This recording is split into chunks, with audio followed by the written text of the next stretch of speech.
Welcome to the Fast Draw Live here on CBS News Live Feed, our live streaming channel, which you can find on your affiliate site, Ustream, or of course, cbsnews.com. Today, we're chatting about how the recession affects baby names.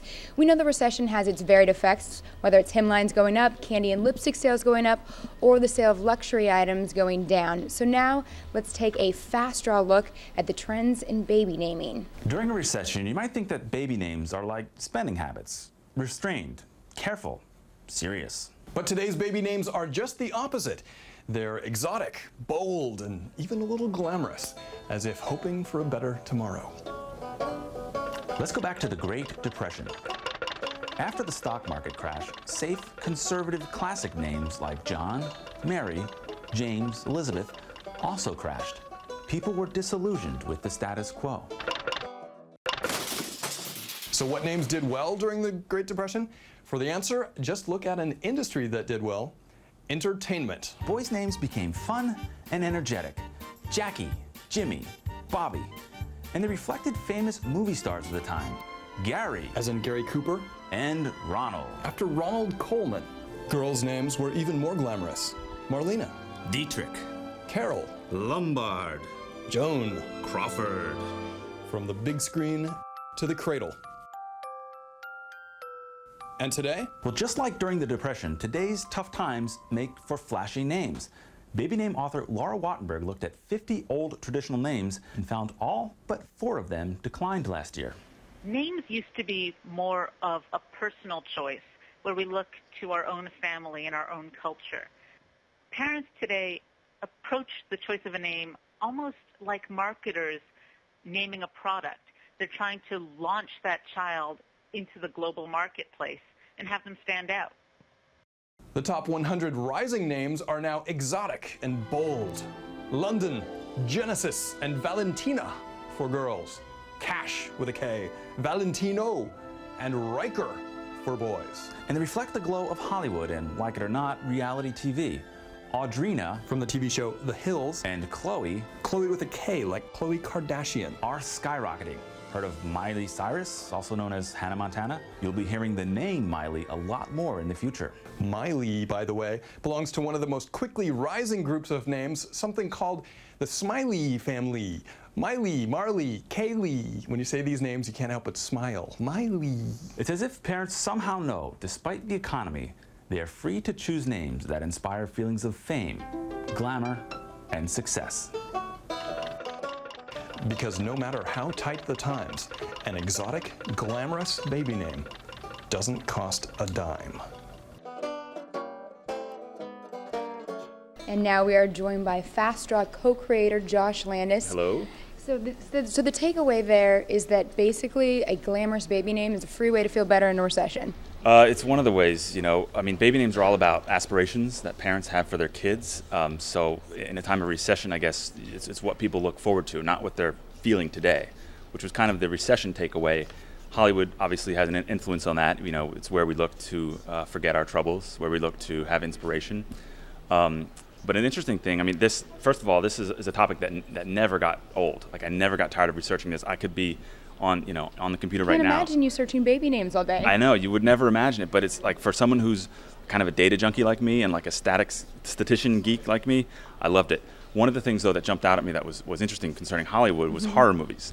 Now, you would think that horror movies, these are negative stories, terrible things happen. Connotation. Yes, terrible things happen, people do awful things, but they actually influence baby names. Really? Give me some examples. Well, the thing is it's not movies that star that feature adult terrible villains, I guess, for lack of a better word. Okay. So like Freddy Krueger, not going to be an influence there. The Texas Chainsaw Massacre. What about the little girl in the ring? The little girl in the ring, I don't know, but other little kids like Damien, The Exorcist, Rosemary's Baby, Friday the 13th. So I just have the dates here. So The Omen came out in 1976. The name Damien, which was from that movie, rose in popularity. Yeah, you're right. You wouldn't think someone would want the correlation. I wonder if it's subconscious or they actually recognize that they're getting this name from a horror movie. It's one of the things that it didn't make sense to me, because if you look at Rosemary's Baby, Adrian was that baby's name. That name came out in 1968. The popularity of that name went up. The Exorcist in 1973, Regan, which was with the character there, that name shot up, and Gage, less well known the kind of character, but Pet Sematary, and I think it was 89. The name Gage became popular after that. So it's odd. I don't know why parents do that, but there is definitely a connection. There's also a connection with real life crimes, which is also surprising to me. Oh, but really? but three big names that have risen in the recent years is Kaylee, Lacey, and Natalie. Anthony, Lacey Peterson, Yeah, Natalie and Natalie Holloway. These names have That all is grown so in popularity, interesting. even though these were all victims of murder. So you That's wouldn't think right. that parents would name their kids after murder victims, but in these cases, because now this is again, it's the caveat. They're kids, or they're pregnant women, or they're somehow the sympathetic. Some sympathy, right? I think that's a sympathy factor. Right. Sympathy, or even just familiarity. You start to hear these names over and over. You hear Kaylee Anthony on the news every day for months. Maybe it's just the familiarity even. Definitely familiarity. I think there is a sympathy thing there because you feel for these people, so you develop an emotional attachment to these names and these people. And one more thing on the kind of the real life, factors. Hurricanes is a similar thing too, where hurricanes influence baby names. We have more Katrinas running around right now. I think there was a bump in Katrinas, but again, this is one of those things where hurricanes are destructive, are more bad than good, and some of them influence baby names choices, and some don't. So what the research shows is that if the name is doesn't have the popular characteristics of the day, the hurricane won't help. So Wilma, 2005, didn't do much. Floyd, 1999, Right. Nobody's going to name their kid Floyd. Gertrude, in 74, these were names that didn't. Yeah, that's my great grandma's name. Right. So that says a lot about the era that name was popular in. So, it's those names didn't take a hit, but didn't get a bump. But Andrew in 92, Alicia in 1983, and Hurricane Camille in 1969, all of those hurricanes triggered an increase in the names of those babies. Very interesting. Yeah, I was surprised too, though. I mean, because it seems like the purpose of a lot of this is to be unique. And as you mentioned, it's about branding and creating kind of a baby as a product. And when you look at the stars, I mean, they do rename themselves.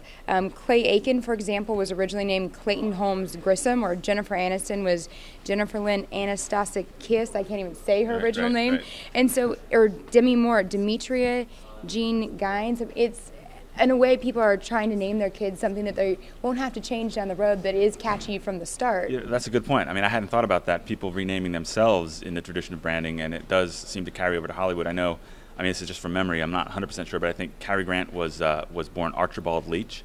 Completely different? Completely different. I know that Jon Stewart was born with a different name. Larry King was born with a different name. There's a lot of people who reinvented themselves.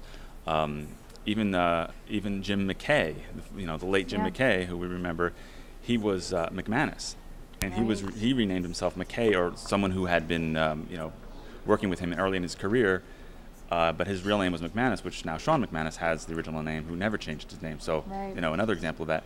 But also, when you look at it, it seems like people are just simplifying it. Maybe sometimes they think that it's part of the branding is something shorter and easier. When you look at people actually changing their names, it's almost always, when I look down the list of Hollywood names, for example, they almost always are shorter, simpler, easier to spell, easier to say. Right. Definitely. I mean, they're also more memorable. But you pointed out something before. You were looking at the top rising names, and you had an observation that you made. Yeah, well, it's just interesting because the most popular emerging names, for example, for boys in 2008, Aiden and Caden are two names I had never even heard of 2 years ago, and already they're in the top 5, most popular emerging names for 2008. So it's just interesting how quickly something can kind of catch steam, even if it started out unique. It quickly kind of loses that uniqueness when everyone starts doing it. Exactly. It's kind of a case of collective individuality, I guess you could call it. Laura Wattenberg, who is at thebabynamewizard.com, who Your is expert in the piece? the expert in the piece, who's just really was incredible, just knows every facet of the names. And she says that we're now living in what she calls the age of Aiden. And if you look at the names of, like you pointed out, Aiden, but even beyond that, Braden, Caden, Jaden, basically put any consonant in front of Aiden, and it's practically a name. And she says that is what parents, may not realize. They think they're being unique because they say, oh, we like Jaden, but we're going to spell it Jaydn, or Jadyn, or Jadin. You're right. That's the other confusing thing is we have all these different variations of how to spell names nowadays. You'll have like 5 different ways of spelling the same name. So the parents think that they're being unique because, I don't know anyone with Jadyn, but the reality is when you say Jaden, it's going to sound the same. So, Right. you know, and she says that right now that's the phenomenon in the boys' names. There are now 40 boys' names that are somehow Aiden in them, which makes up about 4% of the boys' names, which is stratospheric. But then it becomes just more complicated because instead of John, everyone knows how to spell John. Well, I guess could have an H or not. But now you have to then explain how to spell Aiden. I know with Cali, there are about 5 different ways to spell Cali, Right. and so Now, it's where the does same Cali come thing. from? It's the first 4 letters of California because my mom's best friend in high school was Callie Sutter, and her dad was homesick for California, so he named her Callie. So I'm indirectly short for California. That's a great origin. No, that's unique. Yeah. I haven't heard that before. No, but now there are more Callies running around now. In fact, I noticed on the list it crept up to 53, so it's moving up. I noticed we have a chat room question. We do have a chat room question, and to remind the other viewers, if they want to log into Ustream.tv, they can ask their own questions in the chat room. Absolutely. Little Ustream TV pitch. Go to the CBS News live channel on Ustream if you want to ask a question. And the question we have up for us now, the News Chica wants to know, did you discover any examples of presidents influencing baby names in certain years? Actually, yes, definitely. Presidents did influence baby names. Actually, it's an interesting thing. Roughly before Watergate, people named kids after presidents, taking the last name of the president, making a first name, like Kennedy or a Johnson. Reagan, we see even. Reagan, yeah. So before Watergate, they did it kind of concurrently with the term.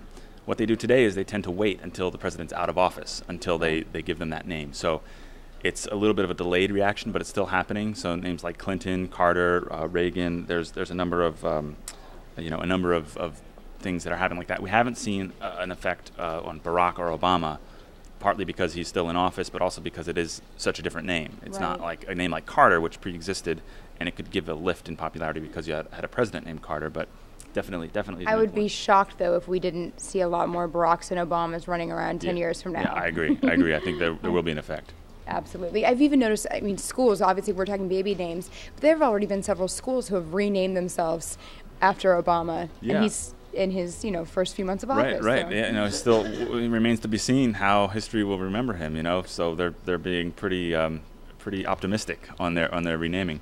But it's interesting because we think about names as being traditional and reflecting a cultural history, and they are and they do, but they also are influenced by a larger group mentality that we don't often realize. And so in your case, I think it's probably different because you have a specific origin for your name, and it's a good thing you weren't born in somewhere like Arkansas or Kansas. No offense to those places, but calling you Ark or Can would be weird. It wouldn't be as nice as Cali.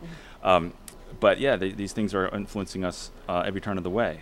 So people think they're unique, and they are, but they're also influenced. Right. Along that line, though, you mentioned that there's a difference kind of in the trend of urban naming and rural naming of just kind of where people derive names from. Yes. I was looking for what is most influential in terms of what makes us name our kids what we name them, and family origin, obviously that's a big part of it. But I was thinking, does it north, south, east, west? All these things, and really what became dominant was rural, sparsely populated area versus dense urban populations. And the trend there is that in rural places, people are more likely to pick new names, invent new names, and this is where we create new names. Things like Gunner, Cody, Logan, things that were, names that kind of came out of nowhere when they were first started and have since become more popular. In urban areas and more dense areas, densely populated areas, you have people who still want to be unique, but they don't want to be so different. So they're kind of combing through all of the old traditional names, trying to pick out some gem that was forgotten, kind of behind, so that you see create names. Their own revival of some Exactly. names. You get a revival of names. So you see that, in New York, you see a lot of these kind of Victorian era names and these kind of revival that like a very Grace pretty. and Genevieve. Exactly. And, all of these, I don't know them off the top of my head, but if you look, in these areas, you definitely see trends, and that's, another thing. Urban versus the rural. Very interesting. Well, I know that this was your first Father's Day. Yes. Congratulations. Thank you. So how did you go with your baby? Did you pick something classic, unique? Well, we picked a classic name, and I have to say, after the research, that I'm just as susceptible to the forces, did it make I you guess. rethink? It definitely made me rethink. We actually picked the name Amelia, which was my wife's great grandmother. So it's a family ties. It's a family tie, so it's a family name. But when I spoke to Laura Wattenberg at the babynamewizard.com, she pointed out that that's a great great reason to name after an ancestor, but if you look at your name, it starts with a vowel, it ends in a vowel. That's very common these days, like Emma, Isabella, like these are things.